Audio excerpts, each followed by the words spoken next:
Bom dia a todos, amada igreja, irmãos queridos. Hoje nós vamos refletir sobre um tema, a vida real da família cristã. Aproveitando o ensejo do mês da família, nós vamos pensar sobre esse tema e como que o Evangelho influencia a nossa casa, o nosso dia a dia. E Paulo nos instrui na carta aos Colossenses, e o texto é muito pertinente para esse tema e para as nossas vidas. E para começar a pensar sobre isso, eu queria que os irmãos pensassem comigo como é a nossa vida no dia a dia. Tem um momento na nossa vida que revela muito mais sobre a nossa teologia do que o nosso culto de domingo. E esse momento, todos nós passamos por ele. É o momento em que nós entramos na sala da nossa casa, para dentro dos nossos lares. A partir do momento que a gente fecha a maçaneta da porta nas nossas costas, nós deixamos do lado de fora uma pessoa, talvez profissionais competentes, cidadãos exemplares, cristãos educados. É engraçado notar que em muitos momentos nós somos capazes de sorrir para estranhos na rua. Nós vivemos uma aparência celestial aqui na Terra. Isso é comum. Agora, quando nós entramos para dentro da nossa casa, acontece um fenômeno assim, um tanto estranho, mas que é comum também em praticamente todos os lares.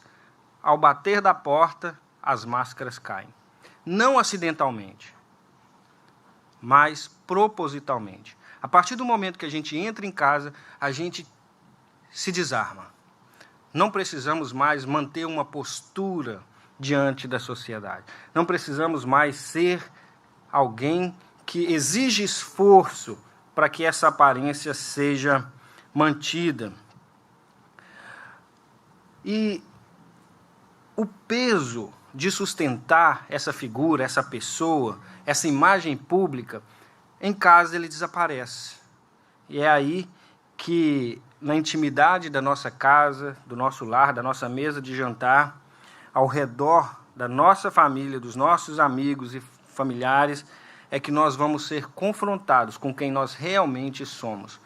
Como o pastor Judiclei gosta de dizer, sinceramente quem nós somos. Então eu posso dizer que o lar, a nossa casa, é o melhor laboratório para a nossa vida cristã. Porque, com certeza, é muito fácil ser um bom cristão durante as 2 horas que a gente permanece aqui na igreja. O ambiente é favorável, as pessoas nos ajudam. Nós temos música boa, nós temos companhia boa, pessoas com o mesmo espírito, com o mesmo intuito.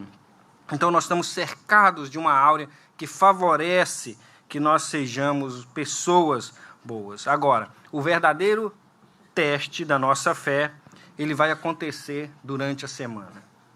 Quando você chega cansado do trabalho na terça-feira à noite, exausto, esmagado pelo cansaço, ou quando você é testado, quem tem filhos, é testado pelos seus filhos, e lá em casa eu falo isso com muita propriedade. Às vezes eu e Samara achamos que vamos perder a nossa sanidade mental, porque são 3 nos testando. Maria tem apenas 1 ano, mas uma habilidade incrível de nos testar. Então, esse tipo de coisa é que vai revelando, testando a nossa fé e a nossa compreensão do Evangelho. Um dos piores cenários tem a ver com a nossa, talvez, um dos deuses modernos, que é as contas bancárias. Todo mundo preocupado com a sua conta bancária. E quando ela não bate com os seus gastos?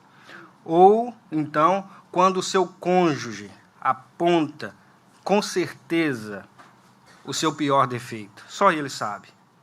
Então, essa é a parte onde nós seremos provados. O apóstolo Paulo, ele entende essa dinâmica do ser humano. Ele entendia perfeitamente isso. E quando ele escreve essa carta dos Colossenses à igreja de Colossos, ele encontra ali uma igreja problemática, uma igreja recém-formada, mas que tinha muitos conflitos internos. As pessoas brigavam, as pessoas não estavam se dando bem, por diversos motivos. Um deles é que alguns ensinos foram introduzidos ali por falsos mestres, pessoas habilidosas no falar, no conduzir, que ensinavam que a supremacia, a suficiência de Cristo, a obra de Cristo não era suficiente. Então, a igreja foi constituída numa cidade bombardeada por culturas. Ela era uma cidade importante que estava num polo comercial. Então, ela tinha influência dos romanos, dos gregos, dos egípcios, um panteão de deuses, culturas, crenças. Então, se instaura ali uma heresia, um ensinamento.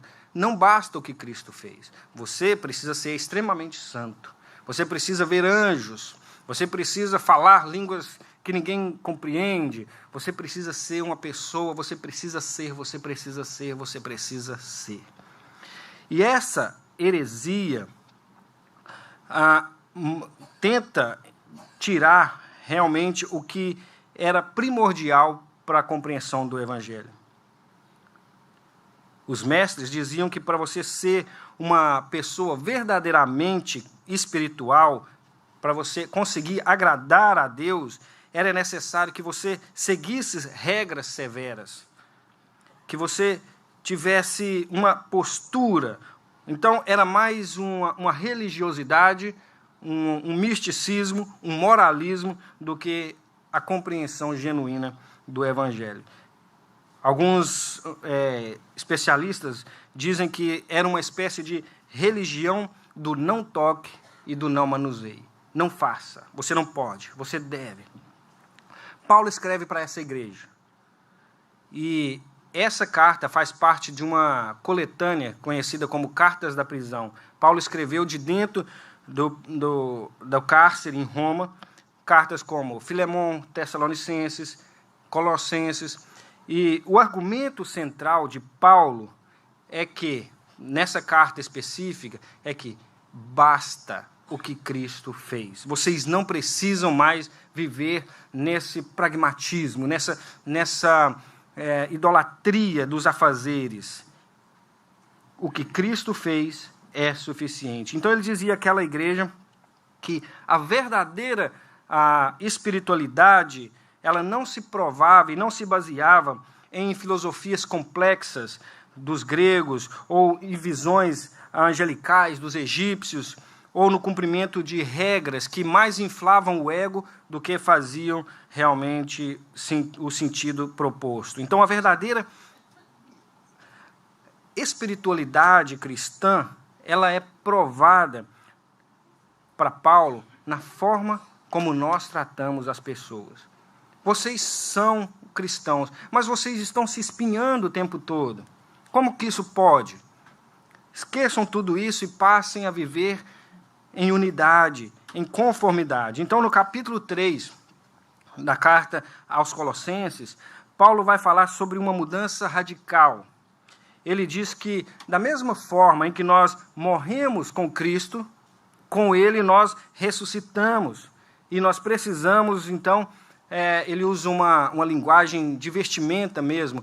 Ele diz que nós precisamos nos despir de uma velha natureza, ou seja, como você chega em casa do trabalho e tira aquela roupa velha, suja, e agora revestir-nos de uma nova humanidade. E Paulo não deixa essa teologia pairando nas nuvens, apenas combatendo os falsos mestres. Ele traz isso diretamente para a igreja de Colossos e se aplica também diretamente à nossa vida, à nossa casa, aos nossos lares. Então, Paulo ainda nesse capítulo, ele vai sim trazer algumas regras de como os maridos devem amar a sua esposa, como as esposas devem respeitar os seus maridos, os filhos obedecerem aos seus pais. Mas antes dele apresentar essas regras, o que ele faz? Ele nos mostra a identidade desse povo. Quem vocês são? Então, ele gasta os versos 12 a 17, tirando essa armadura, essa casca da religiosidade e estabelecendo o fundamento, que é o nosso caráter, a nossa intimidade.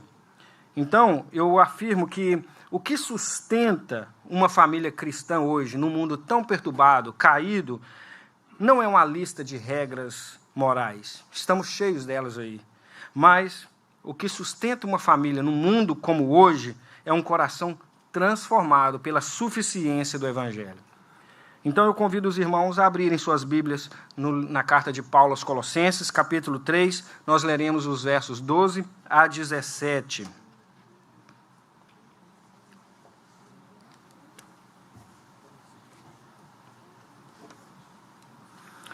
Colossenses capítulo 3, verso 2 em diante.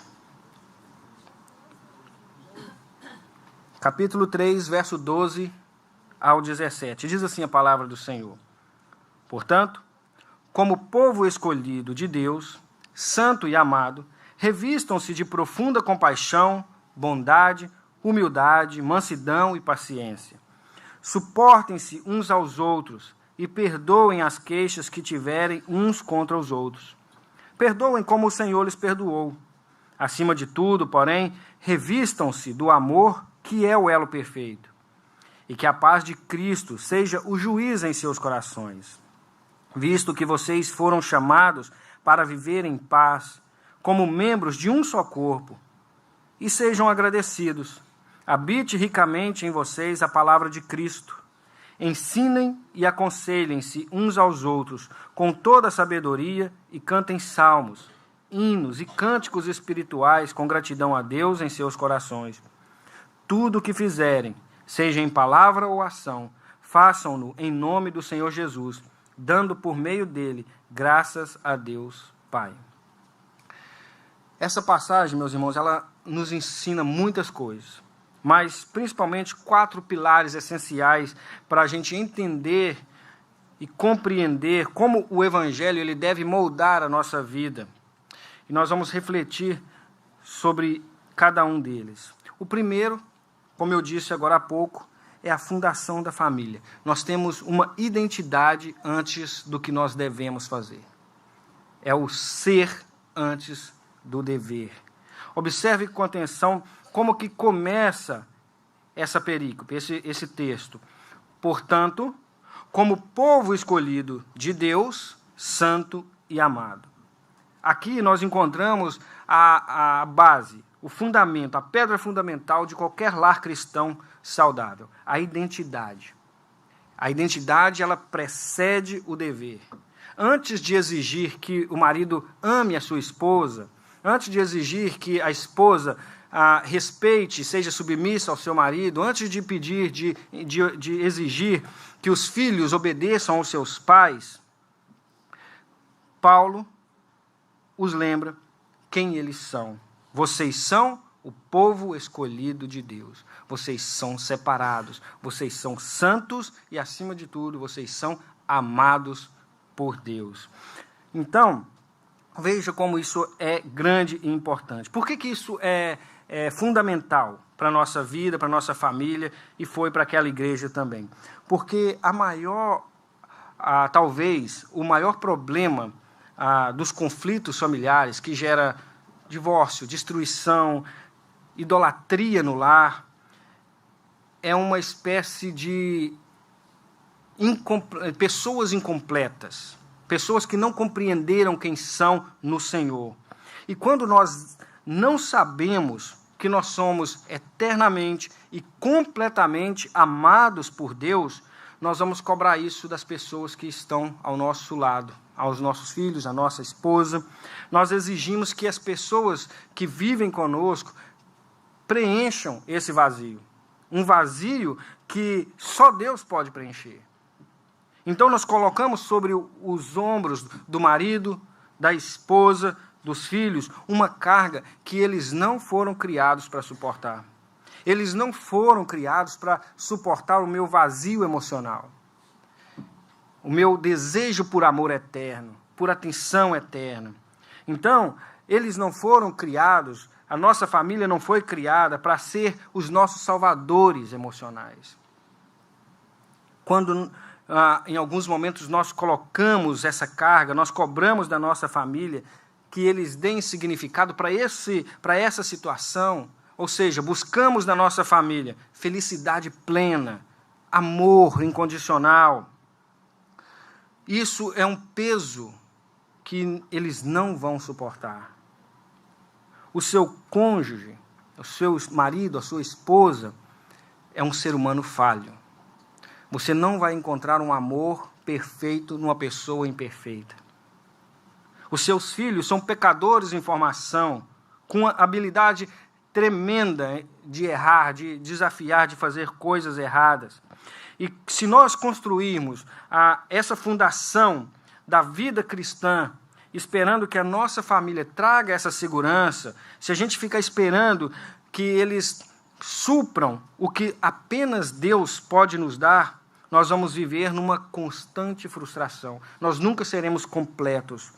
E a nossa casa vai ser uma espécie de tribunal constante de cobranças. Você nunca está perfeita. Você não consegue atender os meus desejos. Você não consegue atender aquilo que eu espero.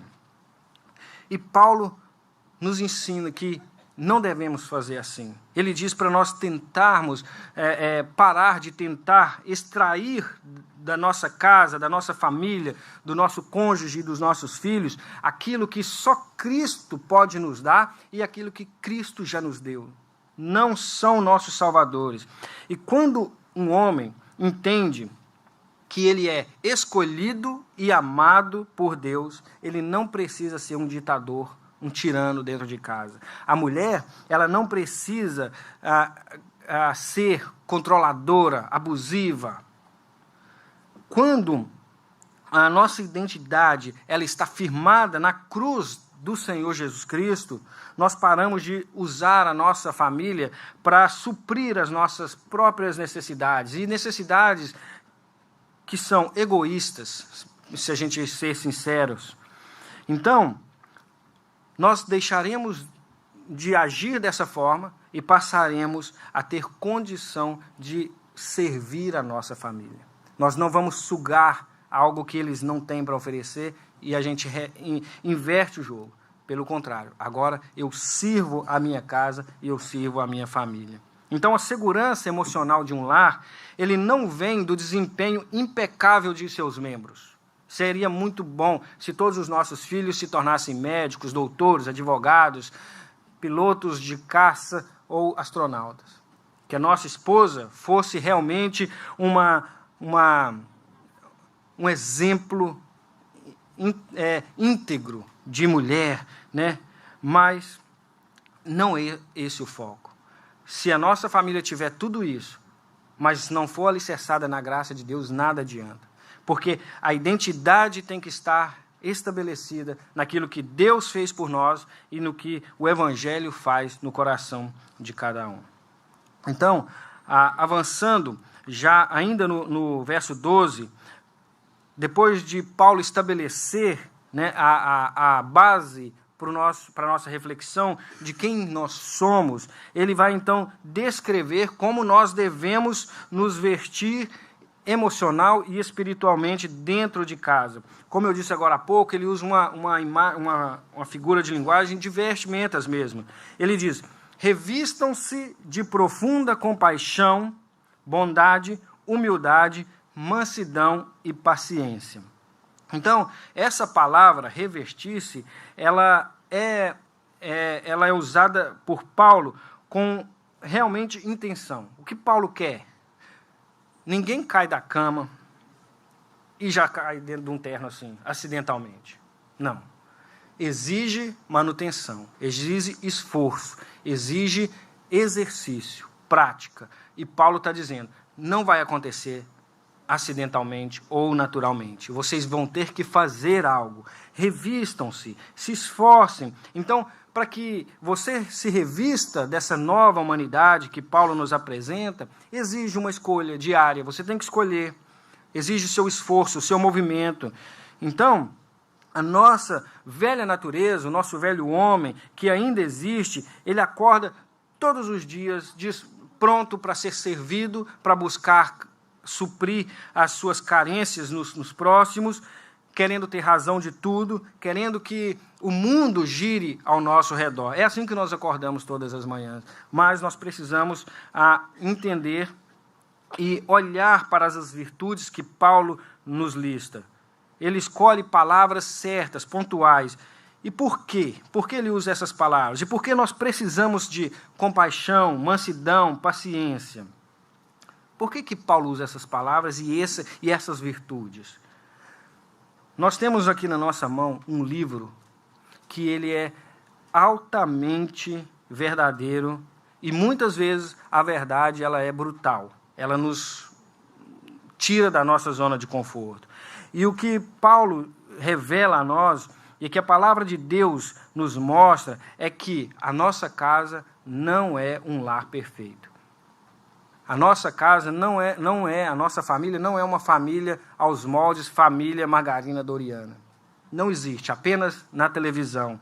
Então, o nosso cônjuge vai nos irritar. Vai ter coisas que vai nos desagradar.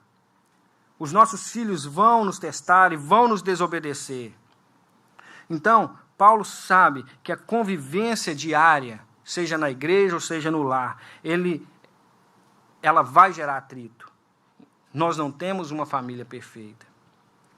O verso 13 agora nos apresenta um grau ainda mais elevado de dificuldade. Olhem só. Tenham mansidão, compaixão, paciência.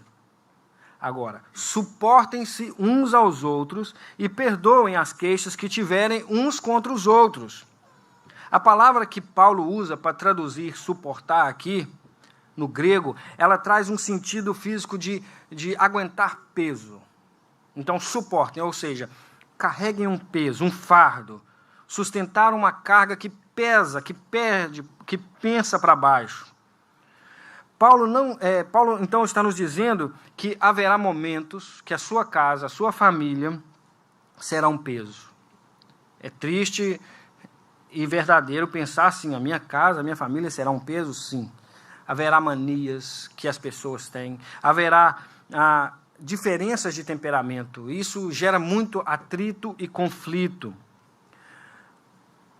Grandes problemas são solucionáveis por comunicação, mas também grandes problemas são criados pela falha na comunicação. Eu vi recentemente um vídeo desses de internet que a mulher está brava, brigando com o marido, e ele está só ouvindo, aí virou de costas, foi abrir um refrigerante e fez um barulho, né? Ela virou e falou, psiu, e a briga ficou maior, né? Então, assim, é um exemplo de brincadeira, mas que faz todo sentido. A falha na comunicação entre os nossos cônjuges criam grandes problemas. Então, o cristianismo romântico que é apresentado em igrejas que não têm o fundamento bíblico, eles fazem com que as pessoas pensem em descartar os problemas. Você não precisa sofrer. Você não precisa, você tem que ignorar aquilo que é averso ao que você acha por certo, mas o cristianismo bíblico não ensina que a gente deve descartar. Pelo contrário, a palavra de Paulo é: suportem uns aos outros. E então nós chegamos ao coração da dinâmica familiar. Perdoem as queixas que tiverem uns contra os outros, e perdoem como o Senhor lhes perdoou. A saúde de um lar cristão, meus irmãos, ela não é medida pela ausência de conflito. Eu sempre falo isso, porque é uma verdade que está no meu coração. Lares sem conflito, normalmente, são lares que estão imersos na indiferença. Pessoas que não se importam com a outra. Se não tem briga, é porque você não se importa. Se não tem atrito, é porque tanto faz para você. Então, a saúde de um lar cristão, ela é medida pela quantidade de perdão que se aplica. Então, não é a falta de problema, mas sim a existência do problema, mas como vocês vivem a prática do perdão. E a mesa de jantar da família, da nossa casa, ela deve sim ser o lugar onde a maior distribuição de graça tem que estar. É ali, na nossa mesa, na nossa família, todos os dias, liberando perdão, suportando. E agora tem ainda um agravante. Qual é a medida desse perdão? Como nós devemos perdoar? Paulo já respondeu imediatamente: como o Senhor lhes perdoou. E como Cristo nos perdoou? Ele nos perdoou, meus irmãos, proativamente. Ele nos perdoa constantemente. Ele nos perdoa antes de nós pedirmos perdão. Por quê? Ele nos perdoou pagando o preço da nossa ofensa. Ele absorveu toda a dor, toda a culpa ali na cruz. E ele não exigiu que nós pagássemos nada. Ele nos perdoou totalmente. Ele não guardou arquivos para logo após, na briga de manhã, eu perdoo, mas à noite, quando tiver outra briga, eu vou jogar na cara dela. Ah, mas de manhã você fez isso. Não. Cristo nos perdoou definitivamente. E Ele joga os nossos pecados no mar do esquecimento, para que a gente não volte mais. Então, quando a gente se desarma desse velho homem, e as máscaras caem, e a ofensa no corredor de casa acontece, nós temos duas opções. Nós podemos agir como credores implacáveis que vão cobrar, vão exigir, que vai pagar até o último centavo do erro.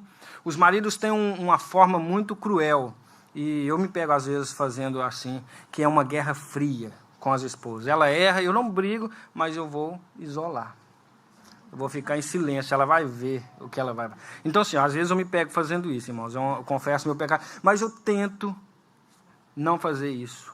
Por quê? Porque esse tipo de coisa é agir como um credor implacável.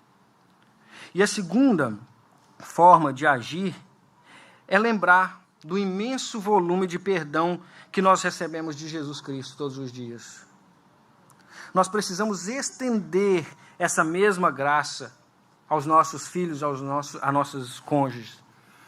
Se eu me amarrar na angústia e na amargura, eu não vou estar respondendo ao perdão que eu recebi dos céus. Então, esse perdão que vem do alto, para mim, eu tenho que espalhá-lo na mesa da minha casa. Deus precisa imperativamente descer dos céus, nos perdoando, e também que esse perdão seja lançado a toda a nossa família.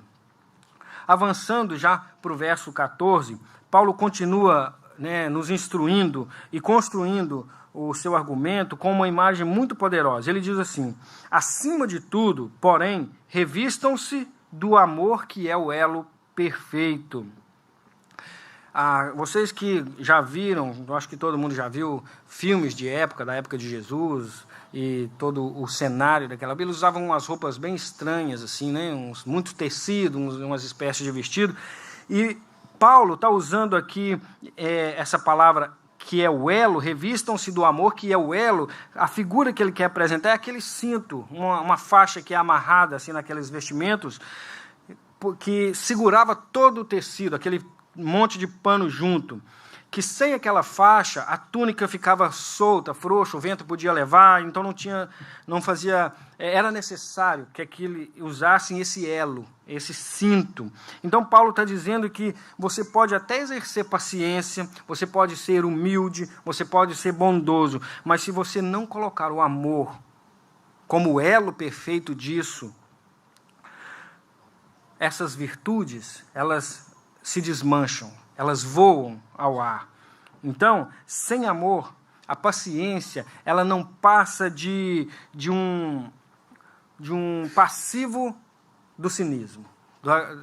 Ou seja, eu tenho paciência, mas não, você não tem paciência, você está sendo cínico. Por quê? Porque o amor, você tem que fazer isso em amor. Eu vou aguentar só para mostrar que eu sou paciente. Olha, o Rafael falou uma besteira comigo ali, mas ele vai ver, eu vou ser paciente com ele. Ele vai ver como eu sou superior a ele. Isso não é ser paciente conforme Cristo nos orienta.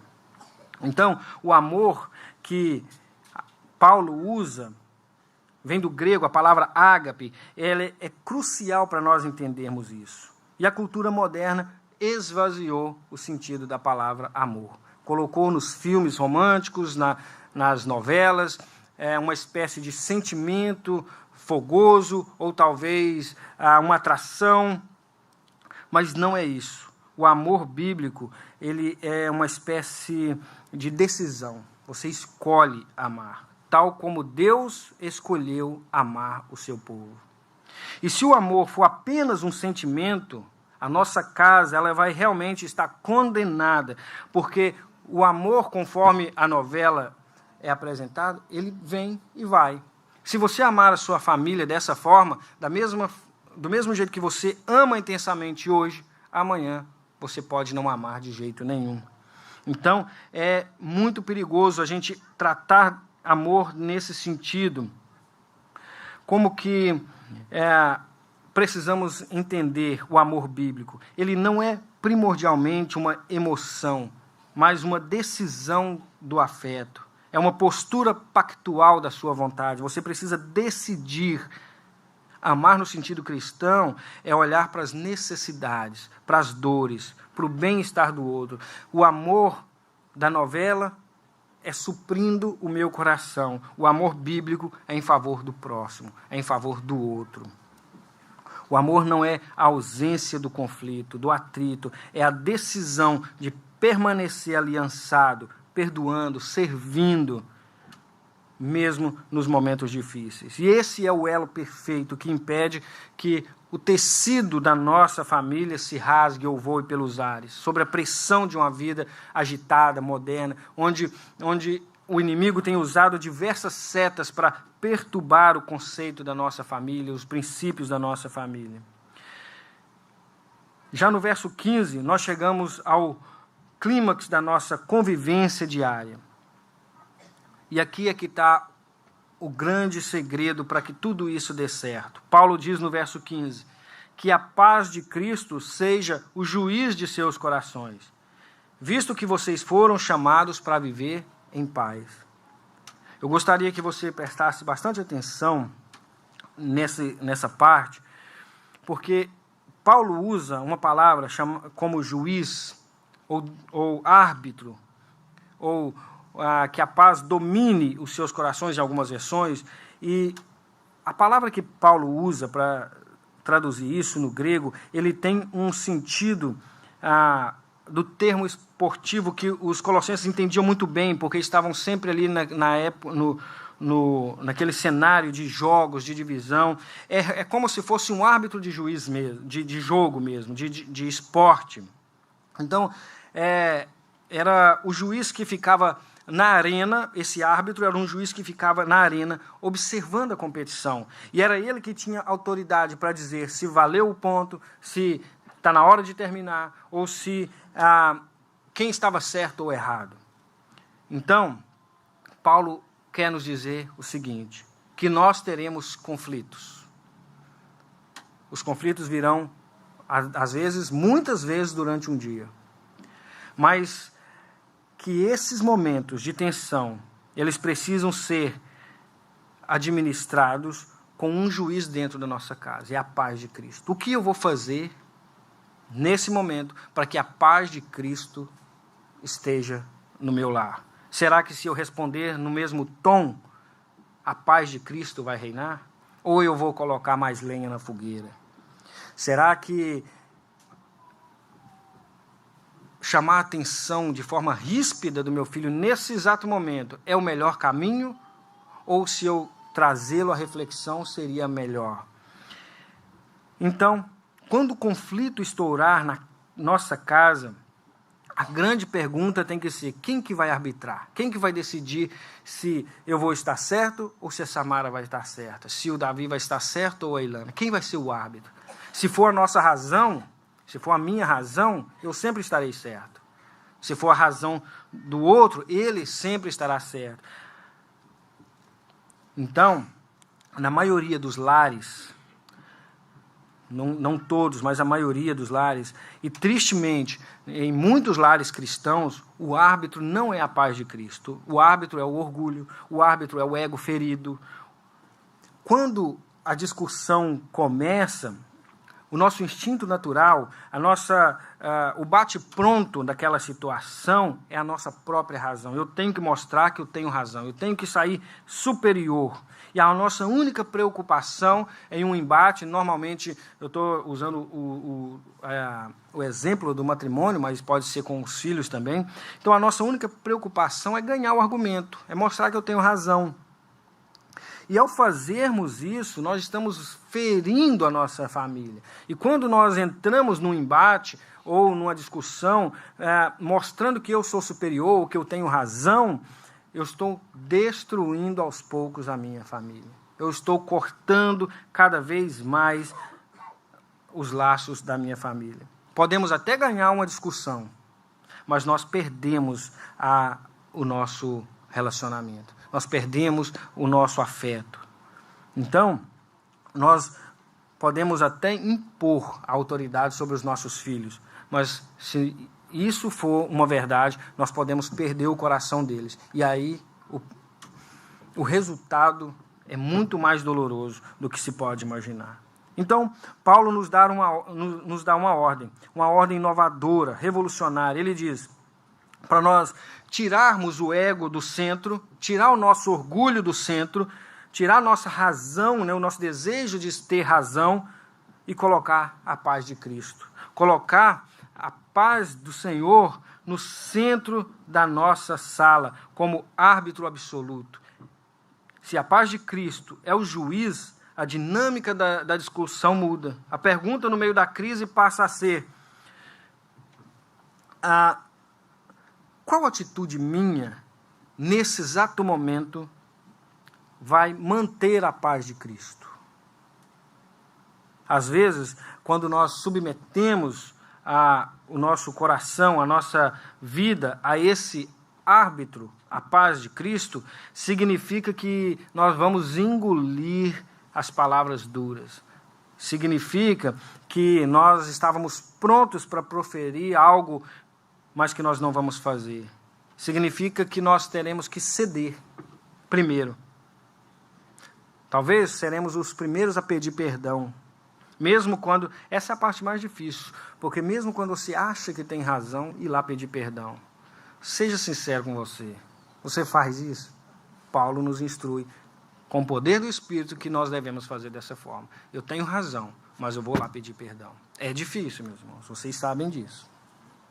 Então, deixar a paz de Cristo ser o árbitro do nosso relacionamento é reconhecer que, acima de tudo, o mais importante é a comunhão com a família.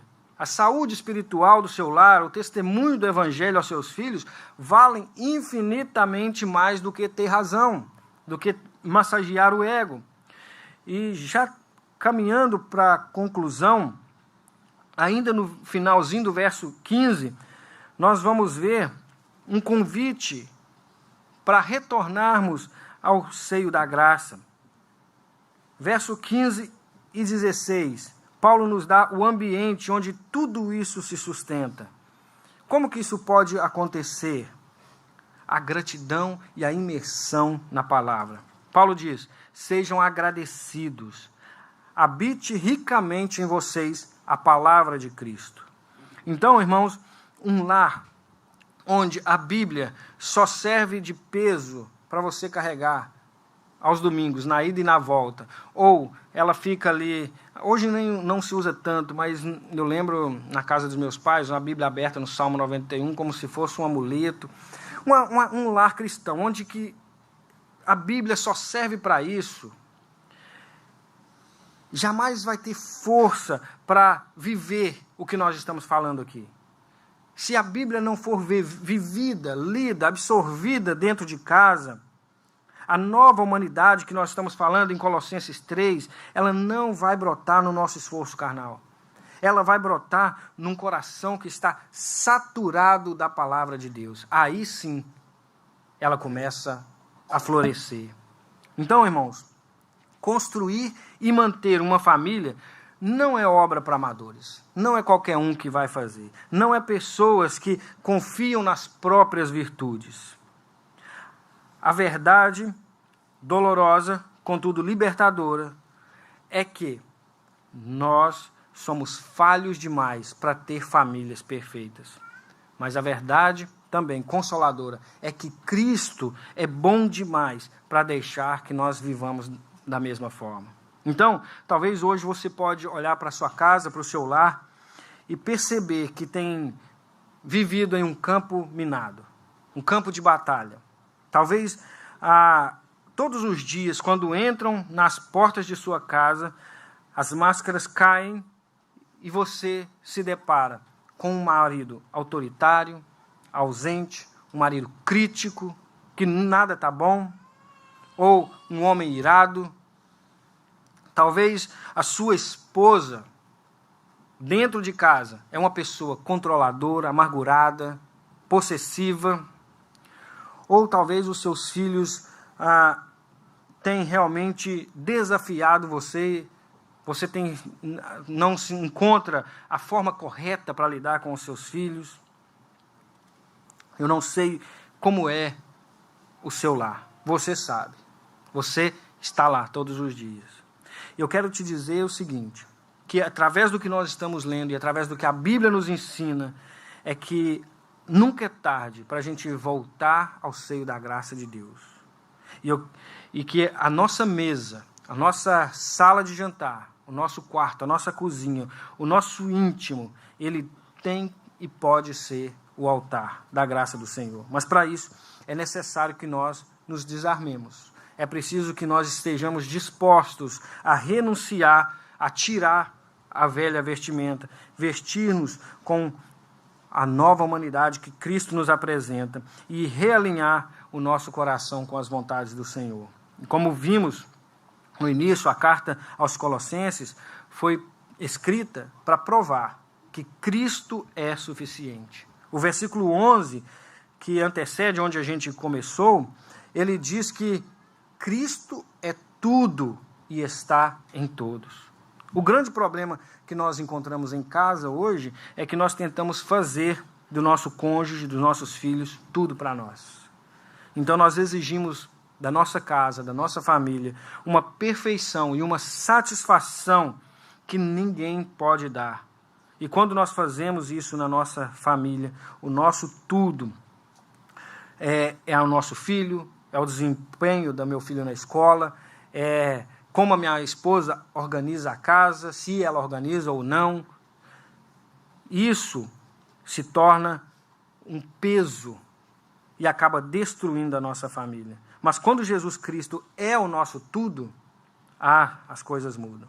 Finalmente nós temos liberdade. Finalmente nós podemos experimentar compaixão. Finalmente nós podemos experimentar graça e amar a nossa família do jeito certo. Então, para finalizar, a nossa resposta ao que nós ouvimos aqui nessa manhã, nós cantaremos a canção Tudo é Jesus para mim. E por que tudo é Jesus para mim? Porque ela nos mostra o antídoto exatamente o que nós precisamos para administrar as crises da nossa casa. Jesus. Se Jesus for o seu amparo, se Jesus for sua alegria, se Jesus for a sua vida, você não precisará nada disso nas outras pessoas. Você poderá suportar a sua esposa, você poderá suportar os seus filhos, você poderá suportar o seu marido, porque a fonte de satisfação não está neles. A fonte de satisfação está no que o Senhor Jesus fez por mim, por você na cruz. Então, quando cantamos tudo, sim, é Jesus para mim, nós estaremos declarando que não importam quais falhas a minha casa tem. Não importa se é a minha esposa ou meus filhos, mas que a suficiência do nosso Salvador nos basta. Que a suficiência de Jesus Cristo nos capacita e assim nós seremos capazes de perdoar. Então, assim eu termino. E se hoje você deseja ter um lar segundo a vontade do Senhor Jesus Cristo, se o seu lar hoje está adoecido, se você deseja que a paz de Cristo volte a reinar, feche seus olhos, eu vou orar por você. Senhor, nós reconhecemos que somos falhos, não temos famílias perfeitas. E nós chegamos à Tua presença com corações quebrantados e sinceros, reconhecendo, ó Deus, a profunda necessidade da Tua maravilhosa graça. Confessamos, ó Deus, que muitas vezes as nossas próprias forças, a nossa paciência se esgota, o nosso orgulho toma as rédeas das nossas vidas. E quando entramos em casa, ó Deus, podemos nos transformar em outra pessoa. Reconhecemos que não conseguimos amar como devemos. E se não formos plenamente amados e sustentados por Ti, não conseguiremos. Ó Deus, por isso suplico nessa hora que o Teu Santo Espírito capacite cada um de nós aqui a responder com obediência aos Teus ensinamentos. Reveste-nos, ó Senhor, com a Sua bondade, compaixão, humildade, mansidão, com a paciência, tal como os ouvimos aqui. Dá-nos força, ó Deus, que vem do Senhor, não nós, força sobrenatural, para suportarmos as fraquezas uns dos outros. E a humildade que nós precisamos para dispensar perdão às ofensas que recebemos todos os dias. Ensina-nos, ó Deus, a perdoar da mesma forma que fomos perdoados por Jesus Cristo na cruz. Abençoe nossas casas, que a paz de Cristo seja o único juiz para arbitrar os nossos conflitos e que a nossa mesa seja realmente altares de reconciliação, de graça, que as nossas famílias sejam verdadeiros refúgios de segurança e amor. Nós consagramos, ó Deus, a nossa casa, o nosso lar e a nossa família ao Senhor. E oramos no nome poderoso e precioso do Senhor Jesus Cristo. Amém.